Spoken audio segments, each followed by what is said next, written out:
नमस्कार, आज की ब्रेकिंग न्यूज में आपका स्वागत है।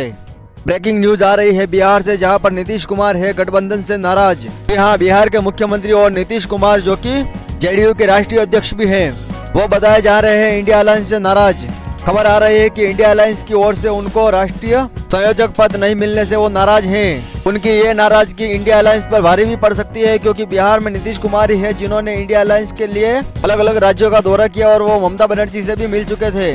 ऐसे में खबर आ रही है कि बिहार में भी महागठबंधन को झटका लग सकता है।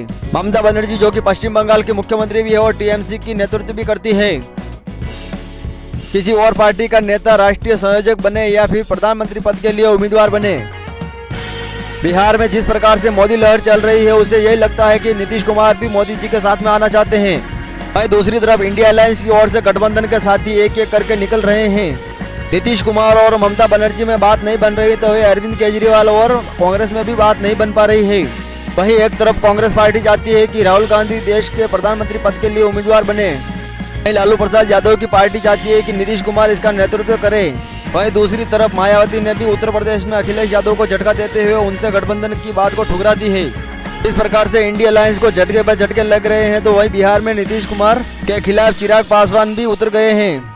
ऐसे में इंडिया अलायंस में खींचतान बढ़ती जा रही है और यह लग रहा है कि आने वाले समय में यह गठबंधन टिक पाएगा या नहीं टिक पाएगा। वहीं मोदी जी के नेतृत्व में एनडीए दिन ब दिन मजबूत होता जा रहा है, तो वहीं इंडिया अलायंस दिन ब दिन कमजोर होता जा रहा है। और इसी तरह अभी हाल ही में हाई कोर्ट के फैसले से उद्धव ठाकरे को भी झटका लगा है। उनकी शिवसेना को तीर का निशान नहीं मिल पाया है और विपक्ष को इस प्रकार से एक और झटका लग गया था।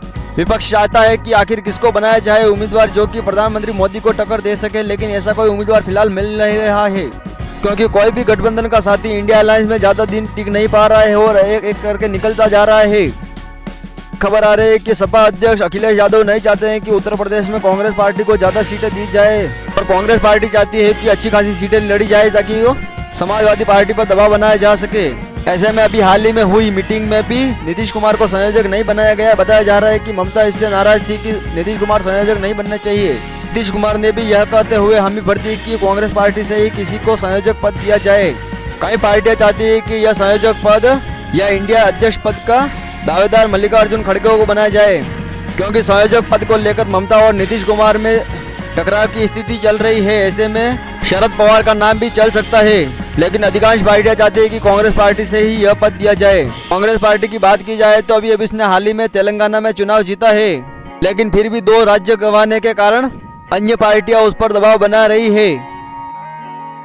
बताया जा रहा है कि पंजाब में कांग्रेस पार्टी और आम आदमी पार्टी में बात नहीं बन पा रही है, तो वही कांग्रेस पार्टी बिहार में भी ज्यादा सीटें लड़ना चाहती है, वहीं महाराष्ट्र में भी ज्यादा सीटें लड़ना चाहती है। और तो और कांग्रेस पार्टी चाहती है कि उत्तर प्रदेश में भी मायावती को गठबंधन में शामिल किया जाए ताकि अच्छी सीटें जीती जा सके।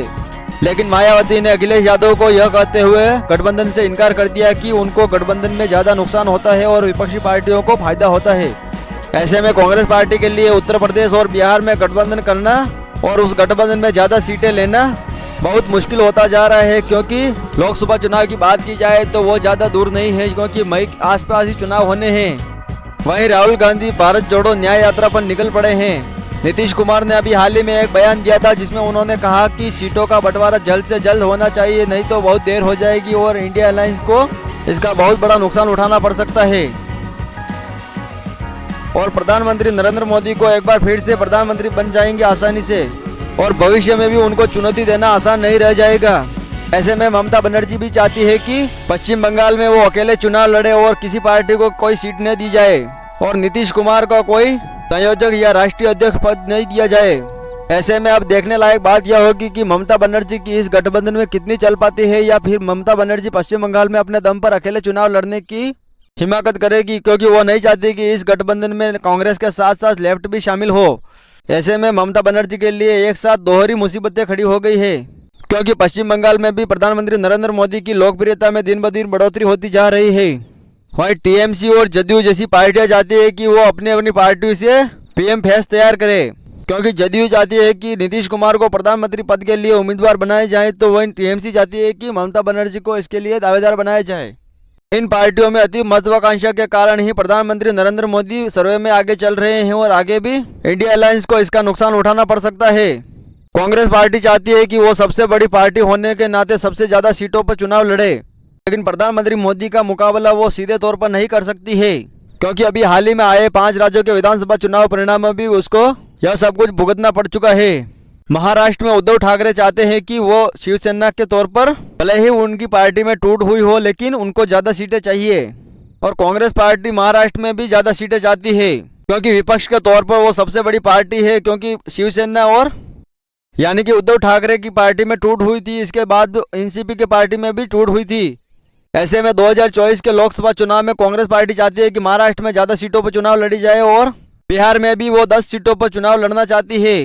हालांकि दिल्ली में अरविंद केजरीवाल उनको ज्यादा सीटें देने को तैयार हैं, और लेकिन पंजाब में आम आदमी पार्टी और कांग्रेस पार्टी में ही सीधे तौर पर टकराव माना जा रहा है। ऐसे में यह देखना जरूरी होगा कि पंजाब की तर्ज पर पश्चिम बंगाल में भी टकराव पैदा होता है या नहीं।